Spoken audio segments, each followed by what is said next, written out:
You can significantly raise your SAT and your ACT score just by changing your beliefs. When we think about standardized testing, a lot of students will just cram practice tests over and over and over. But what truly separates those students who have high scores comes down to not just what you know, but how you think. Your testing mindset plays such an important role and can seriously make or break how you do on test day. So whether you're aiming for a top college or a way to boost your score by hundreds of points, this video is for you. Welcome to my channel. My name is Dylan Nellis. I am the founder and college admissions coach at NextGen Admit, and I help high-achieving students like you craft standout college applications to their dream schools. Now, my expertise lies in college admissions strategy and college essay storytelling. So for this video, all of the amazing expert-backed tips are provided by Stephen Menking, who is an SAT and ACT expert. What I love about his approach is that he doesn't just focus on the techniques and the knowledge that you need to have, but he really goes into the mindset, because something that I fully agree and believe with is that your beliefs control your reality. And if you want to reach a certain goal, whether that is a high score, a top college, or literally anything else, you have to have the belief that you are capable of achieving that. Stephen actually offers a whole SAT and ACT course that goes really in depth, and I would highly recommend checking that out. So I'll link that in the description below so you can access his truly amazing resources. Now let's talk about what even is a competitive test-taking mindset. So this refers to the mental habits, the strategies, and the emotional resilience that you need to have to perform well on the test. This is not just about grinding practice tests and problem sets. It's about really developing belief in yourself, clarity, confidence, and consistency. And this works. I am not just saying a bunch of woo-woo stuff here. This actually can help you raise your score by 500 points on the SAT and 10 points on the ACT. And how do I know this? Because students who followed Stephen's process got those results. And if you are working so hard on your SAT and ACT prep without this mindset, it's likely not going to be very successful. You need a strong mental framework, otherwise you're gonna burn out or panic or freeze when it's test day. So the best test plan integrates both content review and mindset and emotional regulation.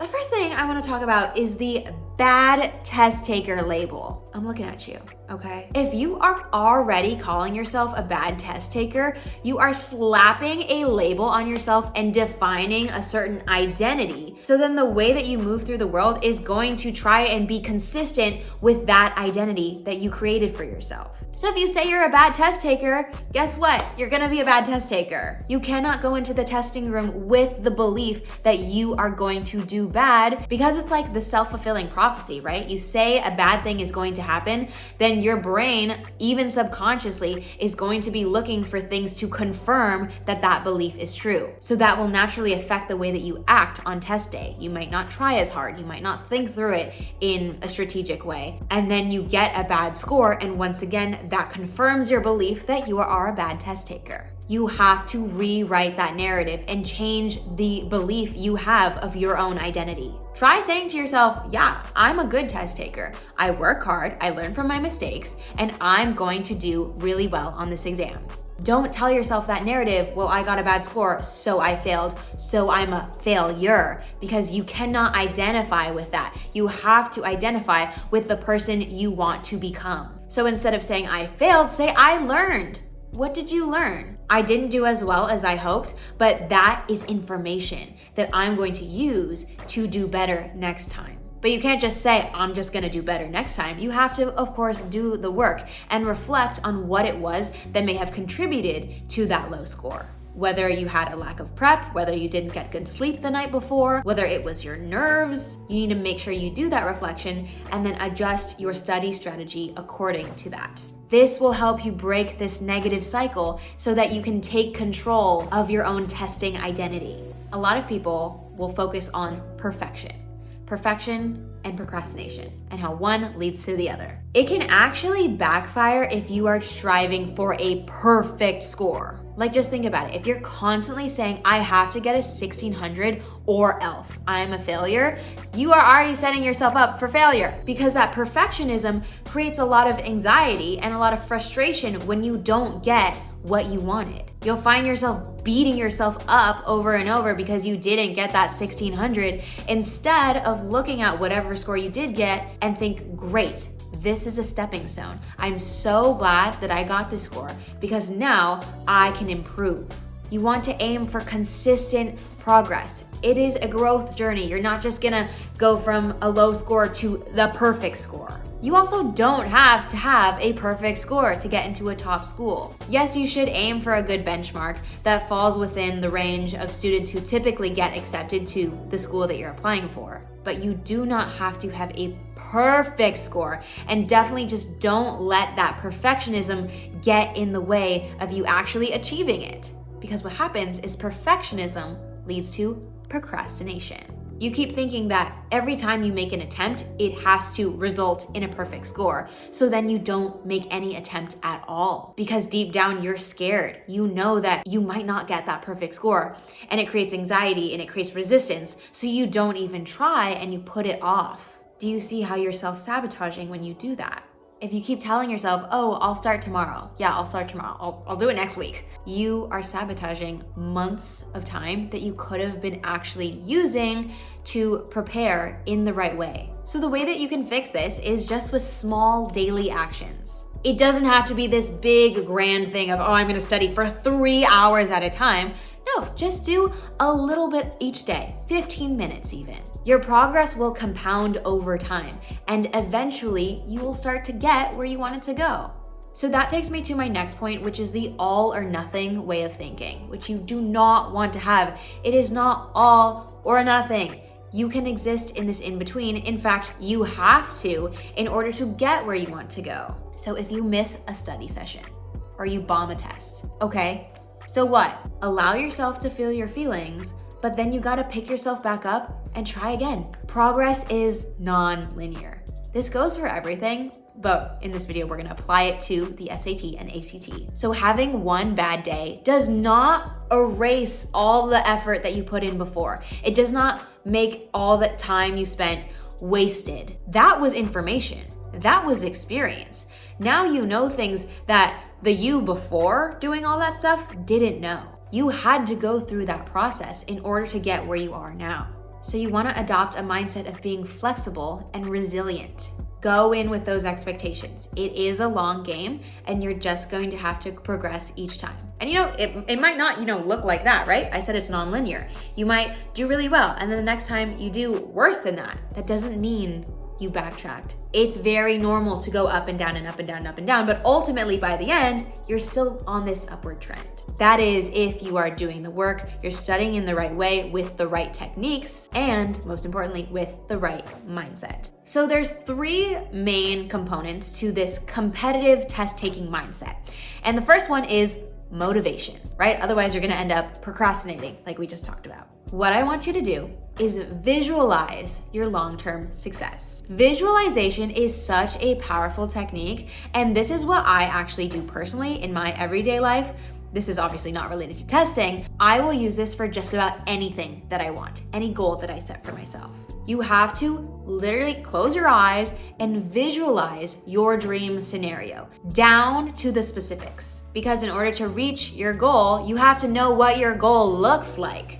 What does it feel like? You need to define what that actually is. It has to be crystal clear in your mind. So instead of saying a vague goal like, I want to get a good score or I want to get into a good school, I want you to visualize a very specific outcome. So close your eyes and imagine yourself logging in on your laptop and opening it to see your dream score that you got on the test. Or you can imagine yourself in the test-taking facility, right? How are you feeling on that day? Are you feeling confident? Are you having revelations and solving all the problems really quickly and finding out the answers in the passage? I want you to really feel those feelings that you want to be feeling or that you envision yourself feeling in a successful outcome, a successful scenario. What does that look like? And then you can take this further in time to, imagining yourself walking onto your dream college campus. What do you see when you look around you? What's the weather like? How does it feel? Who are you interacting with? Where are you going? What's your day in the life look like?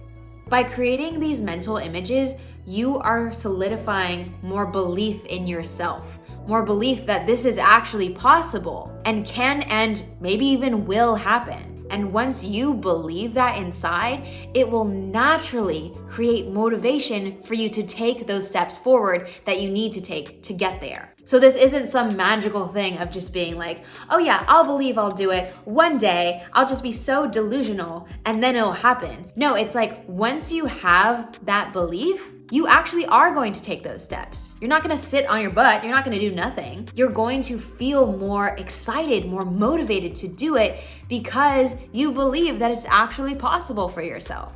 It's not about willpower, to do anything, to reach any certain goal. It's not just like, well, you just gotta force yourself to sit at your desk and work. It's like, okay, if you do not feel driven or motivated to do that, you won't. It will create so much resistance and it will just make you more frustrated. You've probably experienced that. I know I have. By visualizing your future self and creating that belief that you are capable of achieving that desired outcome, you are creating internal motivation instead of external motivation, right? Because external awards only go so far. If you keep saying, oh, I'm gonna get a little treat after I study, or I'm gonna get my parents' approval, that only goes so far. What's really gonna drive you and create consistency and momentum is your own internal motivation. So I really want you to cultivate pride in your process, not just your results. Now, the second component is discipline. A lot of people will think like, oh, I just have to be really smart and I'm just not that kind of person. I'm just not super intelligent to get a high score on my SAT. No, hello. The people who get success are not always just naturally born with it. It takes actually working at it and developing discipline and being consistent. Plus, the most successful people are not always the smartest. I mean, we see this over and over again. The most successful people are the ones who show up consistently.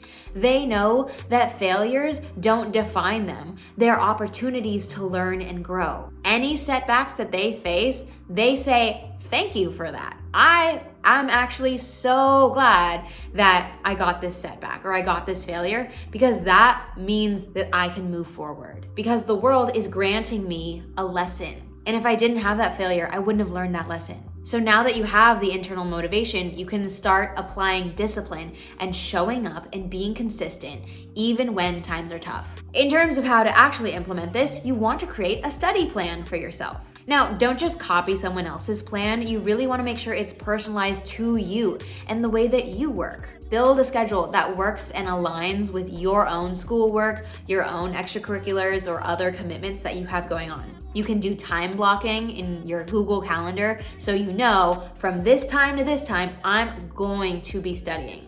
And you commit to yourself just as if you were committing to an event. That is a scheduled event in your calendar, and when that time comes, you do the thing. Also, when it comes to discipline, you want to avoid multitasking. I know our generation is so into having a million pieces of stimuli all at once. Oh my God, those freaking videos on TikTok with them playing Subway Surfers side by side with the actual video that you're watching. Brain rot. Multitasking is a silent score killer. You cannot be watching YouTube while trying to review your flashcards, okay? You want to treat your preparation like it is a high priority task. So when it's time to study, eliminate all distractions and really focus in. Quality beats quantity every time. This is actually so wonderful because now instead of spending so many hours every single day or every single week studying so much, while you're like watching YouTube at the same time or have a TV show playing in the background, you're gonna be able to study in way less time, but it's gonna be so much more effective because you were not multitasking and you were fully focused on the task that you were doing. A big component of having discipline is repetition because repetition builds your muscle memory. Just like an athlete will practice a bunch of drills until it becomes second nature, you need to practice with very similar test conditions until that becomes automatic. You really want to mimic what the actual exam will be like. So put away any distractions, put away your phone, make sure there's no noise going on, and simulate the test-taking conditions. I also want to touch on the myth of just doing practice tests because a lot of people think that that's the way that they're going to increase their score when it won't necessarily work unless they're doing their practice tests and learning from their mistakes each time. You don't get better the more practice tests you take. You get better the more you learn from your mistakes. So after you do a practice test, you want to really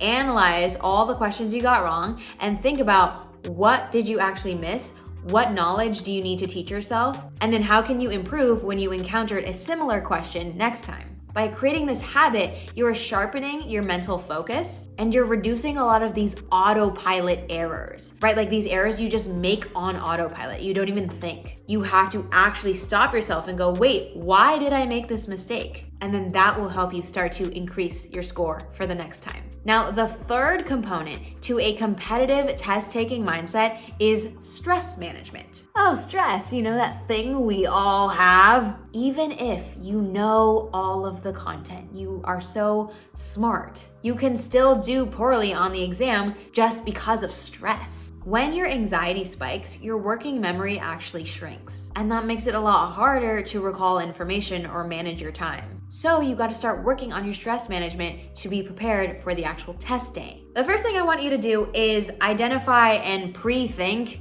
what might stress you out on the test day. There are common triggers like fear of failure, or maybe running late, or being in an unfamiliar environment. So let's talk about each of those. For fear of failure, we've already pretty much talked about that, where you want to shift your mindset to a growth mindset, so you know that failures are actually just opportunities for you to learn and grow. In terms of the fear of running late, just make sure that you are super clear on what your plan is going into the test day, so you can do whatever prep you need before going into the test and not being late. Like, plan everything ahead so you're in fact early. And then unfamiliar environments, it can actually be really good to simulate the testing environment, including unfamiliar environments. So maybe instead of always studying in your bedroom, you can try studying at the library, doing a practice test at the library. It's another place where it's a quiet environment, but maybe you feel a little bit more pressure because there are other people around. Another thing I would recommend is creating check-ins for yourself, mindset check-ins before and after your study sessions and your practice test sessions and your actual test sessions. Before each session, I want you to go in and think, what is my intention for today? How do I want to act? How would my ideal self act? Right? Because remember, we're trying to achieve this goal that you've set. And in order to do that, you have to become, in your identity, become that person. So how would that person act? How would that version of myself act right now? Will I be pulling up pretty scattered, still in my pajamas, everything's a mess, I've just spent an hour looking at TikTok? Or would my ideal self pull it together, make sure I am wearing a comfortable outfit that makes me feel like I'm dressed and ready for the day. I have my hair pulled back so it won't get in my face when I'm doing the test. You have to think and act like your ideal self would. You also want to do the visualization technique that we talked about, with your intention setting. How is today going to go? What's the vision that I see for it? And really, really get specific, like literally see it in your mind. And then after you have a test session or a study session, you want to reflect. What did I learn? Okay, how did that go for me? What were my weaker spots and how am I going to fix that for next time? If you are not actively reflecting on this stuff every single time you study, it's not going to be very effective. These are just little rituals that can seriously have a huge impact on your results. So that is the test mindset that is seriously going to boost your score. If you can fully embody that and work on your mindset, work on your motivation, discipline, and stress management, and start to redefine the identity and the narratives that you're telling yourself, you will be set up for success. I hope now you understand how important this is, and this is why Steven in his SAT and ACT course really integrates this mindset with all of the tangible techniques that he teaches. I would seriously recommend his program if you are looking for that support to boost your scores. It is very comprehensive, where it covers the mindset in much more depth. He teaches proven 5-step techniques for every section of the test. He does in-depth content review where he shows you how to actually work through these problems and get to the right answer. Of course, it includes lots of practice tests, and he'll even give you a customized report, so you're getting that kind of feedback that you need to iterate and improve. It's also great because it's really flexible to your own schedule. It's not like a set time that you have to do it every time. You get to personalize it to your own schedule. So you can check out Stephen Menking's SAT and ACT course in the description below. It's really good stuff, guys. I would recommend it. That wraps up today's video. I was so excited to talk about this one because it really aligns actually with a lot of the practices that I've been doing in my own life. Obviously, it's been many years since I've taken the SAT, but I have been practicing a lot of these same ideas of visualization techniques and changing your beliefs so that you can become the ideal version of yourself and achieve all the things that you want in life. If you enjoyed this video, make sure to subscribe. I make tons of college application related content to help you stand out and get accepted to your dream schools. Have a wonderful rest of your day, and I'll see you in the next video. Bye-bye.